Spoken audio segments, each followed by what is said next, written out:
Hello, everybody, and welcome back to the Patriots Real Time Podcast. I'm your host, Theo Diesenhaus, joined alongside Austin Ray. And today we will be recapping the Patriots and Eagles joint practices from the last 2 days. But before we start talking about that, Austin, how are you doing today?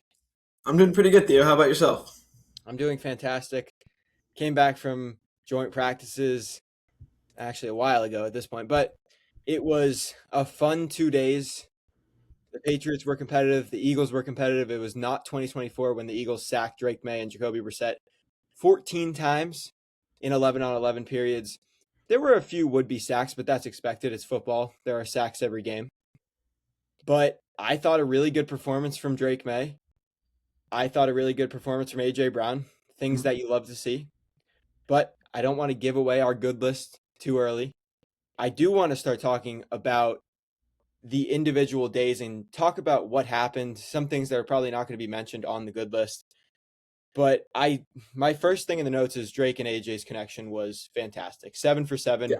on the first day of joint practices. Today started off great again with the AJ Brown one-handed touchdown catch on Quinyon Mitchell. The side judge or the back judge ruled it incomplete. I saw him go like this out of bounds, so I tweeted out, I was like, incomplete pass. But you watch the replay, and Mike Vrabel's throwing that challenge flag because he got both feet in bounds. But before I go into my next thing, Austin, thoughts on the Brown connection with May? Yeah, so unfortunately, I wasn't able to be at practices like you. I had work, other commitments. But from what I saw, it was, what's that face for? No, nothing. From what I saw, I didn't see anything I didn't like. But, well, it's because I didn't see any of the interceptions. Right, I guess. I didn't, yeah, yeah. Well, I mean, I didn't see them. Patriots aren't posting the interceptions, I'm trying to say. Uh, No, yeah. they're not. You're right. Yeah, but yeah, no, I thought it was really good. A lot of great catches, great plays. It's a good connection, and I mean, like you said, day one, 7 for 7, day two, 2 for 5, I believe. It's pretty good. I'll take that. Yeah, I'll take that. That's pretty positive, especially for it's still their first season together. A lot of questions around their connection. I think it's starting to prove that it's building and it's definitely getting there. And I want to stay positive. Brown had a lot of catches today and yesterday that were really impressive. The one Mm-hmm. yesterday was down the right sideline. Drake May jumps in the air and puts it right in the breadbasket for Brown to make a very impressive toe tap catch. You know what that play sort of reminded me of? What did it remind you of? Stephon Diggs in Buffalo. What are you talking about? The Stephon Diggs Oh, that the Patriots one. No, in the air. no, not at all. No, it What wasn't at all. Drake you May just was in got the pocket. He jumped in the air to avoid a defender and yeah, glossed it well, over. yeah, throwing And in the air. I mean, I think it wasn't similar at all, actually. It was just the only thing that was similar. As Austin and I recreated that video, so we should know that it was. I don't think it was similar at all. The only thing that was similar is that Brown had a toe trap catch down the right sideline.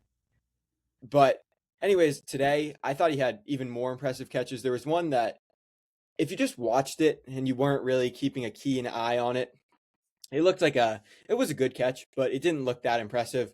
But what I saw it, Brown was coming on a crossing route across the end zone and puts his foot in the ground and steps, I would say, jumps in front of Quinyon Mitchell, puts his hands out, shows his strong hands to make a very impressive, I mean, not necessarily an impressive catch, but a very nice play on the football. And you look at a guy, and not to single anyone out, but maybe a Tyquan Thornton, maybe a Jalen Polk, maybe a KJ Osborne.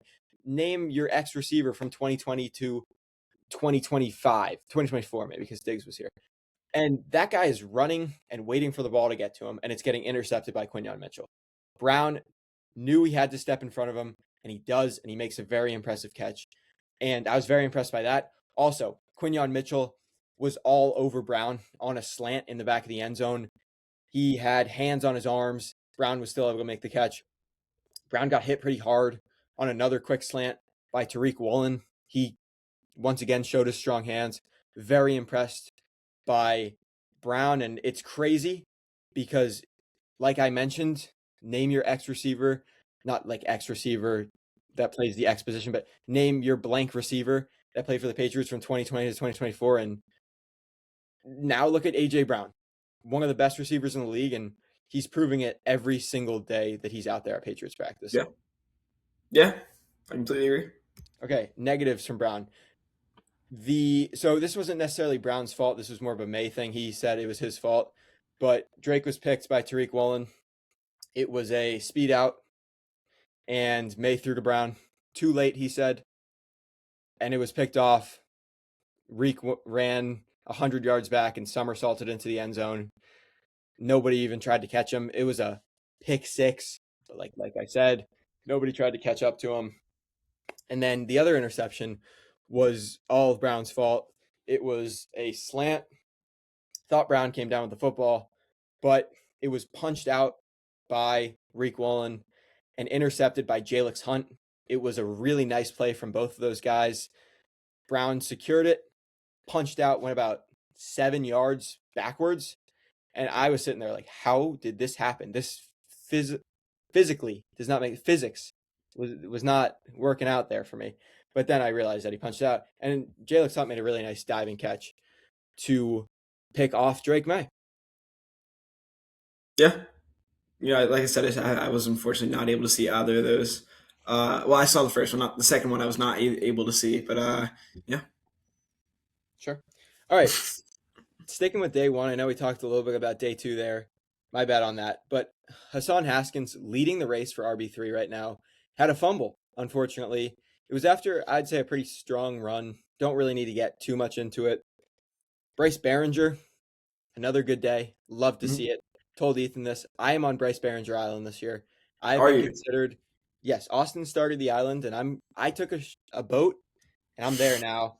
I was as far away from Bryce Behringer Island the last 2 seasons, but I'm back. Or I'm not. I was never there. I'm there now, and I'm planting my flag. 6 out of his 10 kicks had hang times over 5 seconds. Very impressive. The high being a 5.65 second hang time. The low was a 4.15. I think I'm thinking of the right practice, but I thought one of his kicks was nearly blocked. Could be thinking of the wrong practice. There was some pressure on him. I think that was the 4.15 one. But I thought Behringer looks pretty good overall. Continues his strong summer. Yeah. Yeah, I mean, sure. All right. Sticking with kicking, Andy Borgalis, 4 for 5.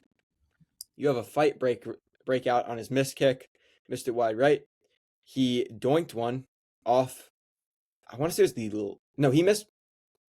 Wait, yeah, he missed wide right, but he doinked one off the left upright and went in. So shout out Andy. And then Andy nailed the 1 minute and 5 second kicks through the uprights both times. No doinks, no funny business. And the second one on Tommy DeVito's drive was from 57 yards out. So Austin, thoughts on Borgalis? And do you think he has/will be able to respond to his 2 for 5 day? I think he definitely will. I mean, people were very upset. As we know, as we both were very upset with his 2 for 5 day. People are already calling for a new kicker battle. But I don't really think that any of that was really necessary. I think that he's already proven that he has the ability to be a good kicker in the NFL, a reliable kicker. 4 for 5 on the day. Overall, good day, 57-yarder. It's great to see after that absolute shank during the preseason game. Well, yeah. 6 or 7 on the day. Because you included the 57-yarder, so I had to throw in. Yeah, no, I completely agree. But yeah, no, I just think that he's going to be. Yeah, so Andy is going to be fine, I think, as well. I don't think I was ever too negative on Borgalis. I was last year, and I was proven wrong. And sometimes when I'm proven wrong on a player and they prove me wrong and they have bad days, but then they come out and okay. And then they come out and they just looking at you just makes me laugh sometimes. I'm sorry. They come out and they have good performances for the rest of the season. I'm not as quick to pull the trigger on saying that they're a bad player because they've shown me that they can respond. Right? Drake May has done it this camp. He started poorly and then came back and had some of his most impressive days. Borgalis last season, really bad start to the year. I think he missed 2 kicks at the Yeah. end or after week 2. I mean, that's Yeah. not he only missed 4 kicks on the year. He missed extra points, but 4 field goals. So, yeah, we'll see how that turns out. And then the story of the day, outside of AJ and Drake, were the interceptions. 5 interceptions, 3 off Jalen Hurts, all in 7-on-7s. I look over at one play because if you weren't at practice, which Austin wasn't, so I'll explain to him, on the field closest to the fans, which is the right field, it Mm-hmm. was the Patriots offense versus the Eagles defense. On the other field close to the media, it was the Eagles offense versus the Patriots defense. So I couldn't really see I could see it, but you're gonna watch what's in front of you, and plus it's the Patriots offense. So Yeah, the one for sure. play, I looked over a few times, but the first time I look over to see what's going on with the Eagles, I see Jalen Hurts throw the football, and Craig Woodson just camps under it, makes the catch, and I'm sitting there thinking, my goodness, this is going to be a long day for Jalen Hurts, and it was. It was 3 interceptions. That might have actually been the third interception that he threw, but tough day for Eagles quarterbacks. John Saunders Jr. continues to intercept every quarterback that he faces. Just needs to get Drake May now. And if Jalen Hurts plays in the preseason game, got to get him. And then it was an interception off Tanner McKee. I think that's how you pronounce his name. Mm-hmm. And practice, it was Kindle Vildor. Del Pettis came on a safety blitz up the middle. We've seen that a few times this summer. We'll see if I think he's going to be a traditional box safety. I've seen him line up over the center a few times in the A gap as the one technique. I mean, not as like officially, his hand isn't in the dirt, but he's lined up. You know what I'm talking about. Okay. Yeah. But I like what I've seen from Del Pettis. Provided chaos in the pocket, caused the interception on an overthrow. Vildor was able to make the catch and stay in bounds. So 5 turnovers, and I pretty much summed it up. Austin, I don't know if you have anything to add there before we can get into day 2. Nothing. All right, day 2. I talked about A.J. Brown already. I talked about the Drake May 2 picks, but I will continue it with interceptions. Marcus Jones, another 2 interceptions, had 1 the day before. Did I mention that Marcus Jones had an interception the day before? I You don't did think I not. did. Craig Woodson had 2. Marcus Jones had 1 in 7-on-7s. And then today, Marcus Jones had 2 in 11-on-11s, one of which was tipped to him, and the other was a nice play. I didn't see either of them. Once again, explain the dynamic of the practice fields. But your thoughts on Marcus Jones and his summer and just his outlook for the 2026 season? No, I think that, Marcus Jones getting active, defensively, I think that's big. I feel like Marcus Jones, when you think of him, you think of a returner. You think of his like his punt returns, like the return against the Giants for a touchdown. You think of his overall like speed and I think utility. You don't really think of him as a corner. So at least personally, that's what I think of him as. And Marcus Jones getting more involved defensively, a corner. He's really he's a guy that the Patriots trust to do pretty much anything. So I think that him getting more involved defensively is big. It creates more depth, and I think it's just it's really good. Marcus Jones broke out last year as a cornerback, had a few Mm-hmm. interceptions, had a few nice pass breakups. I thought he had a pretty bad camp last year, and he had his best season as a cornerback. Mm-hmm. The return aspect, you mentioned it. He's an excellent returner. We've also seen him do it on offense. I don't think that's going to happen this year. But Marcus Jones is an all-around player, complete player, and maybe I had him on my good list. I think you would. I don't want to say you would have to be stupid to not, but it would be a Mistake not difficult, to. yeah, a mistake. There we go. I was thinking too harshly. It would be a mistake not to have him on the good list. All right, Mm-hmm. the defense, a few sacks. Elijah Ponder, Corey Durden, Milton Williams all had sacks or would be sacks because he can't hit the quarter. Excuse me, can't hit the quarterback. But solid days from the defensive line. Once again, didn't watch too much of the defensive line. Heard Saquon had a few good runs, a few run stuffs. The one run that I saw he had all or both days. I only watched one of his runs. Just happened to look over. It was a run stuff, so that doesn't indicate what it was. But the defense definitely had a good day today, and they had um, a bounce back. That's the word I'm looking for. A bounce back day from yesterday, where they weren't necessarily bad. Obviously, had 5 interceptions, but there were a few big plays. Saw Will Shipley break free a few times. Saw Dontavian Wicks have a few big plays. And well, they still had some chunk plays and they still had some drives against this Patriots defense. I thought the defense was a lot more consistent. Mm-hmm. All right, let's get to special teams. The two teams worked on kickoffs today, so there was no punts, no field goals. But something I thought was pretty interesting was Andy went out for the first two. First two kickoffs were fine, good, whatever. Nobody cares. Then Bryce Behringer, and we saw him working on kickoffs in the season ticket only practice, which was on Saturday, went out for the third kickoff, kicked a line drive, a low line drive. It was fine. I mean, would have gone through the end zone if the guy didn't catch it. But Behringer working on kickoffs, your thoughts on that? Uh, I mean, I haven't really been paying much attention to the kickoff battle or anything that I don't think there's a battle. I sup- just they supposed, threw both of them taking kickoffs. But I wanted to ask you: do you think there's a chance that this is a slight kickoff battle that really hasn't been noticed by the public, or really isn't something that people are keeping an eye out for? Or do you think maybe just testing both out, maybe trying to find a specialist? I wouldn't say it's a battle yet, just because I've seen Borgalis take 99% of the kickoffs. When Behringer was working on kickoffs, there was nobody there. He's just kicking off Yeah, with Ashby and Borgalis watching. So I don't think it's a battle. Like you said, the second thing that you said, maybe they're just testing it out. Behringer obviously has a stronger leg. So I don't know. I don't think it means too much, but I figured it would be worthwhile to mention. of course. So that was that. And then I also had another thing on Bryce Behringer, and this is something that I don't think anybody but myself will care about. But Behringer warms up every day, punts probably 10 to 15 balls. Usually it's run of the mill, standard. He's punting the football to warm up. Today, he was working on something. He pointed the football he kind of had it on an angle when he was kicking it, about 45 degrees to the right, and the ball would spin like that.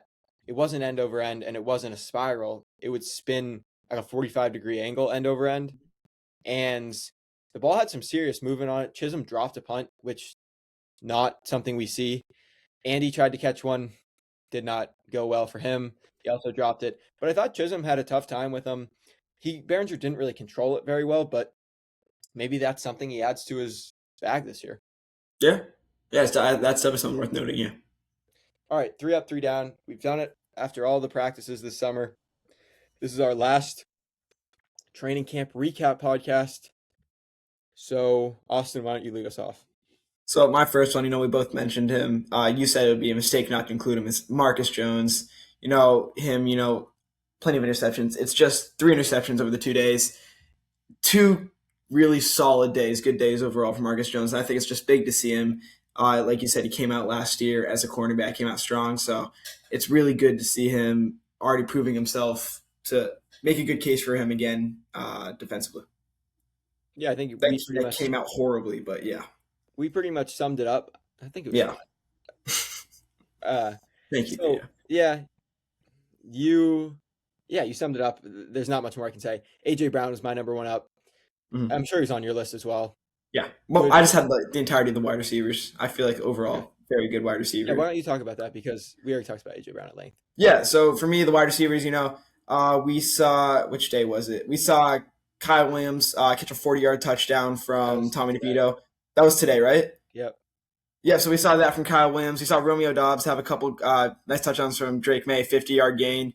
Overall, I just think the wide receivers, everyone made some pretty solid cases for themselves. And, we saw the viral Pop Douglas separation off Cooper DeJean yesterday. And yep. Oh, that wasn't it, but whoops. Well, that was a separation. Wrong Pop Douglas play. But, just and you saw a couple of nice catches from Kayshon Boutte. I just think overall every receiver had plenty of positives, not really many negatives I can think of. I can, and that'll come later. But I had Romeo Doubs as my third up. We talked about the other two, so might as well get into third. Doubs had 2 impressive days, had the 50-yard catch that you were talking about. On that play, both receivers. So there was a single high safety, and then Dobbs and Brown lined up on the outside on the boundary. They both ran double moves, I think, and AJ Brown was way more open than Romeo Dobbs. And Drake looked off the safety like he was throwing it to AJ Brown, decided to go back to Dobbs. I think it would have been an easy catch for Brown, but he made it harder. And Dobbs went up, had to stop, readjust, make a very impressive catch over Quinyon Mitchell. So very nice play there. And then here was another play from today that stood out to me from Romeo Dobbs in one-on-ones.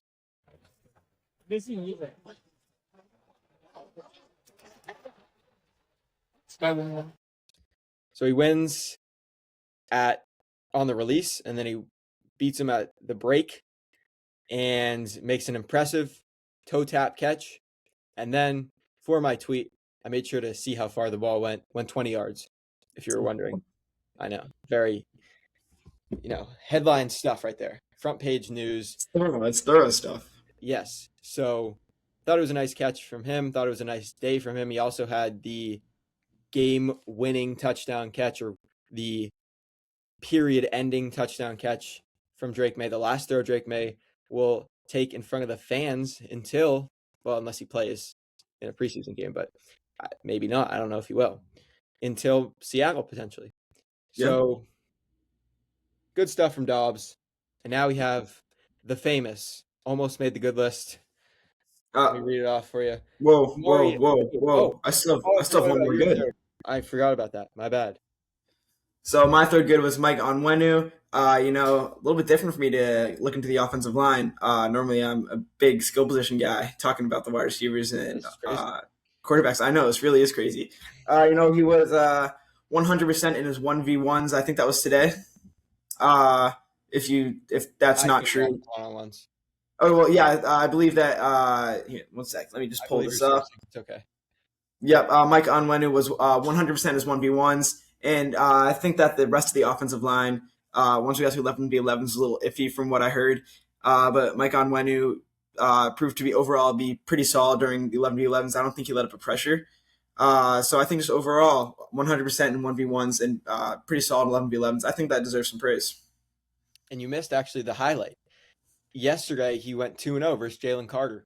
Yes, I completely forgot about that. Yes. Very impressive there. Jared Wilson also 2-0, I think, against Jordan Davis, which is also pretty impressive. On when it was good, probably should have been on my almost made the good list or the good list, but love the offensive line representation. I had Demario Douglas for the DeJean stuff. I had Craig Woodson, 2 picks. You got to be on the almost made the good list. John Saunders, another one.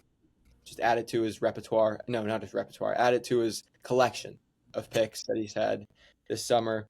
And then I had Will Campbell. And it wasn't necessarily the greatest 2 days of all time. But I thought he looked different. He was a lot stronger. He showed his strength. His anchoring was really good. And overall, I thought he was in control against some really good edge rushers. I think he had a rep against Jordan Davis where he got pushed back into Drake May, but he gave Drake a solid 2.5, 3 seconds to throw, which is pretty good. Yeah. Like the day, like the 2 days from Campbell. Once again, you're not going to write home about this. Will Campbell's not going to make an all-pro off these days, and I'm not saying anybody would make an all-pro off of joint practices, but I'm saying if he played like this, he's not going to be an all-pro player, but if he plays like this the rest of the season, I'd be pretty happy. All right, the downs. Austin, lead us off. All right, so my first down was Drake May's day today. 1 sec, let me just pull this up. Sorry, so Drake May, 10 for 18, 4 touchdowns, but like we've talked about, the 2 interceptions, both of which came throws to AJ Brown. You don't really, it's not a good day. It's not really the worst day that he's had. I just don't think it's good, especially compared to what he had yesterday. But not really. We've talked about it a lot, but 10 for 18 again, 4 touchdowns, but the 2 interceptions. Feels like a changing of the guard a little bit. No, it doesn't. That's not the right expression. Feels like a little bit of like a switch from us usually. Usually Yes. I'd be more negative.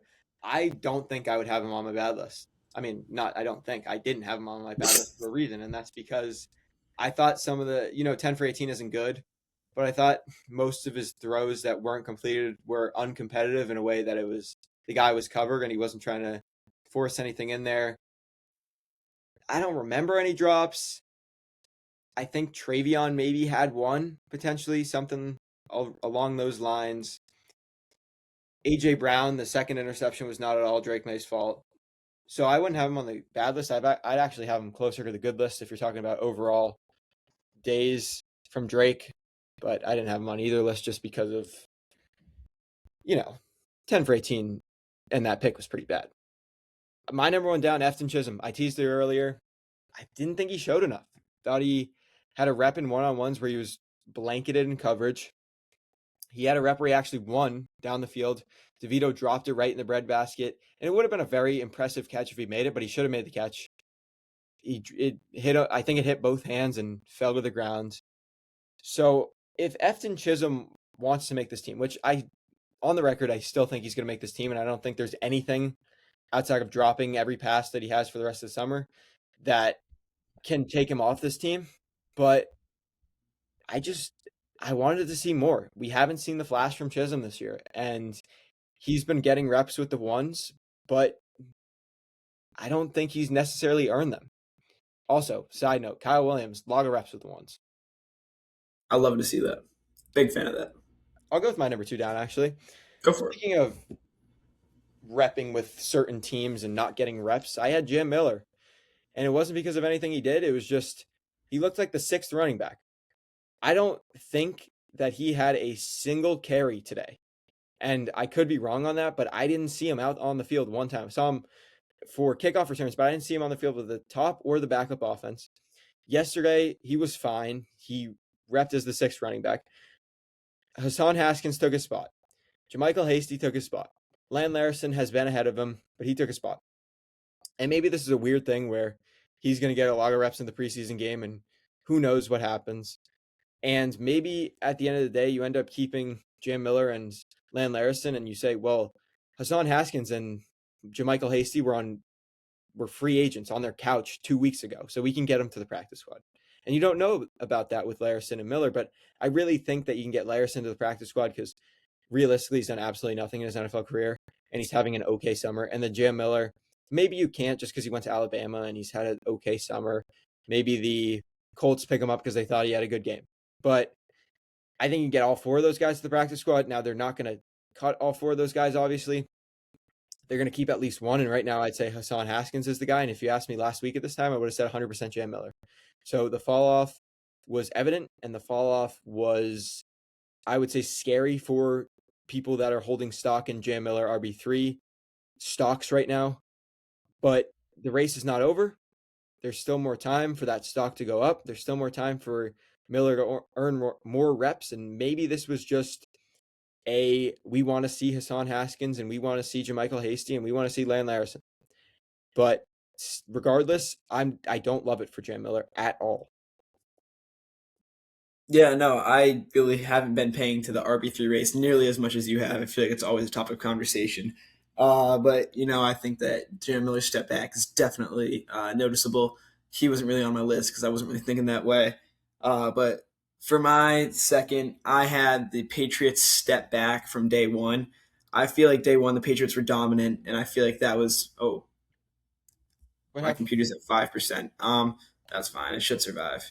I think that the Patriots had a huge day one. I think that they noticeably won and they were very dominant. I think day two, they still won, in my opinion, but they definitely took a step back. I feel like all around, but overall, I sort of had a tough time coming up with some negatives, so I had to be a little bit picky. But yeah, Once again, going to disagree with this. And a lot of disagreements today. Love it. But it's bound to happen in joint practices, I think. I completely agree. I just, I'm trying to be picky, you know. Yeah, sure. I'll leave it at that. There are other places to pick at, you could say. So I'll go with my third down now. Caleb Lomu. Well, this is more based off of what other people have said because it's tough to watch the wide receivers, the quarterbacks, the everything at the same time. So I saw a few of Caleb Loma's reps. Thought he was okay. I think he got beat on one of the ones that I watched, but apparently he had a pretty bad day. And I'll read the stats here. He lost both of his one-on-ones, according to friend of the show, Andrew Callahan. He also let up a sack and a pressure, also according to Callahan. And I said this before in my Patriots real-time report prediction episode that I thought Lomu was going to struggle and I'd be fine with it if he did, because right now it's okay. This is your fourth tackle right now, and realistically you want him to be your right tackle of the future, but you don't need him to play. If Morgan Moses gets hurt, maybe Lomu comes in and plays, but I still have Marcus Bryan as the top swing tackle right now. And there was even a point in practice on Wednesday when when it was, so it was Marcus Bryan at left tackle, and then with the backup unit, and then it was Demetrius Crownover at right tackle over Caleb Lomu. Now Crownover looks pretty bad. It could have actually been the other way around. Yeah, it was the other way around. Sorry, it was Crownover left, and then it doesn't matter. Crownover looks pretty bad and got beat for a sack, and Lomu jumped right back in, but Lomu got replaced for a series, and maybe that was a wardrobe malfunction, and maybe his cleat broke again, like it did earlier in the summer. But something worth noting, and something that is substantial when talking about the rookie's development. Believe it or not, I actually stuck with the offensive line train. I had Caleb Lomu as well. I was just looking for I had a whole article about Caleb Lomu that I had pulled up, but I can no longer find it. But yeah, you said it. As you had mentioned in previous podcasts, and this guy named Patriots3 had posted it at some point. No real clue who that guy is. What? Said me neither. Yeah, Caleb Lomu. Sort of expected, but not a positive. And like I said, I didn't really have that much, so that's why he's at my third. Yeah, that'll wrap up 3 Up, 3 Down. And now I want to talk about something that I found interesting, something that, yeah, we can leave it at that. So here was Mike Vrabel's answer on Andy Borgalis on Wednesday. He said, I'm not going to read this to you. You can see this on your screen, but talks about makes excuses. He said, I don't want to make excuses, which means he's going to go ahead and make an excuse. We're trying out a new long snapper. So, and then he gives him credit later on. And you look at the contrasting quotes from the day after, or the day of the Patriots preseason game, and it's Andy missed a couple field goals at 3. I don't have a message. Like, he's visibly upset, and maybe that was I don't want to say a rash decision, but it was him just upset, not really thinking clearly, not thinking what was best for Andy Borgalis, and being extremely harsh on him after a tough game. But Austin, what are your thoughts on him changing his tone completely on Andy Borgalis? You see, I do want to say that that's a rash decision. I think that, yes, he wasn't thinking clearly, but I think that he was just really upset. It was a rash decision. He didn't really count any factors. He was upset that the Colts kickers were banging them in from 60 yards. And I think that, he thought about it. I don't think that he's saying not having Ashby as a long snapper is a real excuse or the real reason. I think he's just trying to credit Borgalis a little more because he's had a couple because he's bounced back. So I think that he thought about it and he's not trying to make it bigger than it actually is. Yeah, I think that's a good way to interpret it. Don't think there's much else that we can say about that, but just wanted to bring it up. And then lastly, before we sign off, the Patriots made a signing. They signed offensive guard and veteran Greg Van Roten, formerly of the New York Giants, started all 17 games for the Giants last season, and looked at some of his tape, and he actually looked pretty good. Starting level, I mean, was a starter, but starting level caliber guard. And we know how thin this interior depth is, especially without Ben Brown now for maybe the first few weeks of the season. So this Van Roten signing was essential, I would say. And I think Van Roten is someone that I would be comfortable having to play 2, 3, 4, 5 games for this team. We know Vera Tucker goes out or goes down with injuries every year. And maybe this year he stays healthy and the Patriots have the magic dust to cure his injury problems. But if Vera Tucker goes out with an injury, or Van Roten's even played some center, he played some center today, not in team periods, just how at the start of practice they walk through with the offensive line. Yeah. He was the second team center for a few snaps today. So Jared Wilson, if Mike Onwenu goes down, I feel very comfortable with Van Roten playing. And that's something I could not have said before they signed him on, I believe it was Monday when they signed him, on Monday. Okay. Yeah. I think that's pretty much it. I do want to ask you, since this was the last training camp practice open to the public, who are your offensive and defensive players of camp? Of camp? Yeah, the entirety. And I want to do a training camp recap podcast later, but let me see. My offensive one, I'm gonna be basic. I think that everyone was really excited for him. AJ Brown, I think that he, coming out first year as a Patriot. yep. He did what you want him to do. Him and Drake May, their connection started a little slow, but really picked up. I think overall he was really exciting. Everyone. All right, Austin cut out. I don't know if you can hear him, but I'll keep talking, I guess. So I guess AJ Brown, great summer. Picked it up in these last 2 joint practices. I would say mine is Will Campbell. Had a great summer. There's Austin. He's back. Can you? Hello. Yep. Sorry, my computer died. Oh, made sense. Makes sense. Wait, so I thought you could still. I kind of sat there in silence for a few seconds because I thought you were still talking and my computer just bugged out. But continue on AJ Brown. Where was I? I think that he did exactly what you would want him to do. His like I was saying, his connection with Drake May started slowly, but eventually picked up. Fans were excited to see him. Everyone was excited to see him, and I think he did exactly what you want him to do. Yep, I started talking about it earlier, but Will Campbell, my player of camp. Did I say offensive and defensive player? You did. Okay, good. That's what I thought. All right, so Will Campbell, fantastic camp. He bounced back. Everything that you want to see. Was fantastic in one-on-ones. Didn't lose a rep until maybe day 4 or 5 of pads.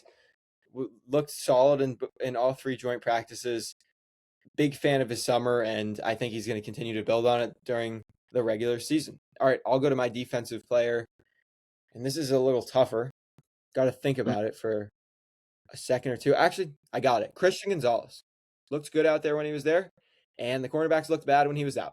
He's had a fantastic summer for his pockets. He's had a fantastic summer for his football career, I guess you could say, like football-wise, I mean.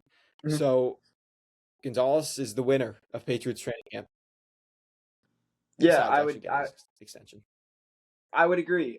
Christian Gonzalez, like you said, he was electric when he was in. Steel sharpens steel, not iron sharpens iron. Steel sharpens steel. Him and AJ Brown going at each other. You love to see that, and hopefully we can. Really?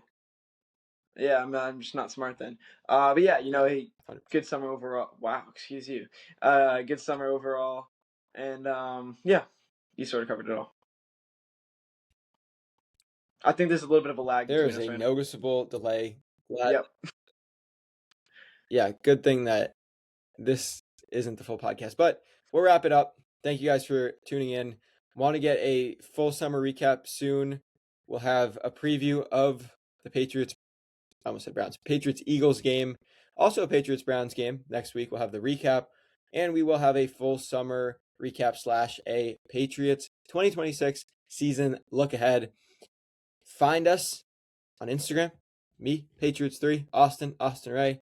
You can follow my Twitter at Theo Diesenhaus, and you can follow this podcast on all the social media apps that you have, YouTube, Spotify. Maybe we'll post this podcast on there if I figure out how. Instagram, Twitter. I think that's all the social media apps. So we will see you, but maybe tomorrow before the Eagles game. I will see you tomorrow. previewing the Eagles game. Thank you guys so much for watching.